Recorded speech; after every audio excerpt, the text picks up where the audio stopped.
ہم سے غلطی ہوئی کہ ہم ٹکڑوں میں بٹ گئے، ہم گروہوں میں بٹ گئے، اور اس کا نتیجہ کیا ہے؟ آج پوری امت زخم زخم ہے، پوری امت لہو لہو ہے۔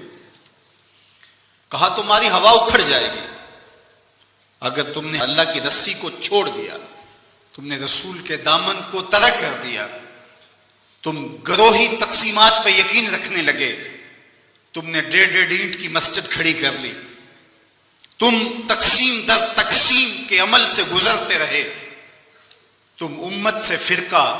فرقوں سے جماعتیں، جماعتوں سے لابیاں، اور لڑکتے لڑکتے تم ٹکڑے ٹکڑے ہو گئے، تم کرچی کرچی ہو گئے۔ وَكَذَلِكَ جَعَلْنَاكُمْ أُمَّةً، ہم نے تو امت بنایا تھا تمہیں، تم نے اپنے آپ کو بانٹ لیا، تم ایک دوسرے کا گریبان نوچنے لگے، تم ایک دوسرے کے جبے پھاڑنے لگے، تم ایک دوسرے کے لیے نفرتوں کے بیج بونے لگے، تمہاری زبانیں انگارے اگلنے لگی، تم ممبر و محراب کے تقدس کو پامال کرنے لگے، تم خواہشات کے غلام بن گئے، تم آرزوؤں کے نوکر بن گئے، تم اپنے نفس کی غلامی میں آ گئے۔ تم تو غلام تھے آمنہ کے لال کے، تم نے کب سے نفس کی غلامی اختیار کر لی، تم کب سے خواہش کے نوکر بن گئے، تم کب سے نفس کے بندے بن گئے۔ تم نے امت بننا ہے، تم نے رسول اللہ کا غلام بننا ہے۔ تمہارا لب و لہجہ بتائے ہم حضور کی امتی ہیں، تمہارا طرز زندگی بتائے تم حضور کی امتی ہو۔ تم ترازو پہ کچھ تول رہے ہو تو لوگ دوسری طرف بھی منہ کر کے کھڑے ہو جائیں، یہ غلط نہیں تول سکتا، یہ امت رسول ہے۔ تم بول رہے ہو، لوگوں کو یقین ہو کہ یہ جھوٹ نہیں بول سکتا، یہ رسول اللہ کا امتی ہے۔ تمہاری وحدت، تمہارا زور ہے، تمہاری طاقت ہے، تمہاری توانائی ہے۔ تو فرمایا وَكَذَلِكَ جَعَلْنَاكُمْ ہے، تو فرمایا وَكَذَلِكَ جَعَلْنَاكُمْ أُمَّةً، ہم نے تو امت بنایا تھا تمہیں۔ آج حضور کے قلب اطہر پہ کیا گزرتی ہوگی جب شام کی بچیوں کے منہ پہ تماچے مارے جاتے ہیں، جب بغداد میں حضور کی امت خانمہ برباد نظر آتی ہے، جب برما میں آری لے کر کے اعضاء کاٹ دیے جاتے ہیں، دشت لیلہ سے لے کے کندھار تک، غزہ سے لے کے کشمیر تک لاشیں ہی لاشیں بکھری ہوئی نظر آتی ہیں، بستی بستی، کریا کریا، صحرا صحرا خون، امت والے، امت کا ہے کتنا سستا خون۔ شام، قدس، کشمیر اور برما، کس کس کا احوال کہوں، ہر سو زخمی، ہر سو لاشیں، ہر سو بہتا خون، امت والے، امت کا ہے کتنا سستا خون۔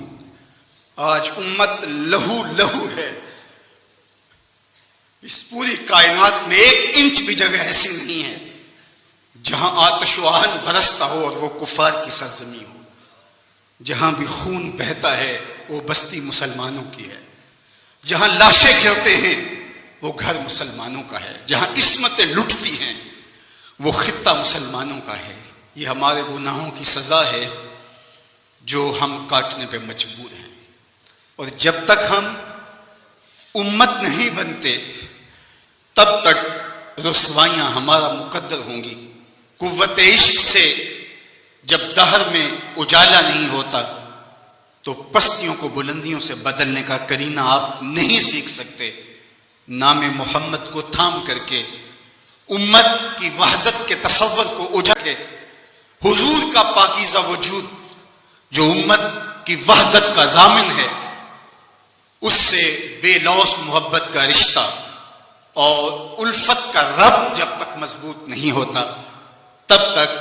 ہم ان مشکلات سے کبھی بھی نہیں نکل سکتے۔ 1000 فلسفے تراش لیں، 1000 منطقیں بگھار لیں، لیکن کوئی نتیجہ نہیں ہوگا۔ تمہیں نتیجہ تب ہی ملے گا جب حضور کے قلب اطہر کو آرام پہنچاؤ گے، جب امت بن جاؤ گے، جب حضور علیہ السلام سے وابستگی اپنا شعار زندگی بنا لو گے، تو پھر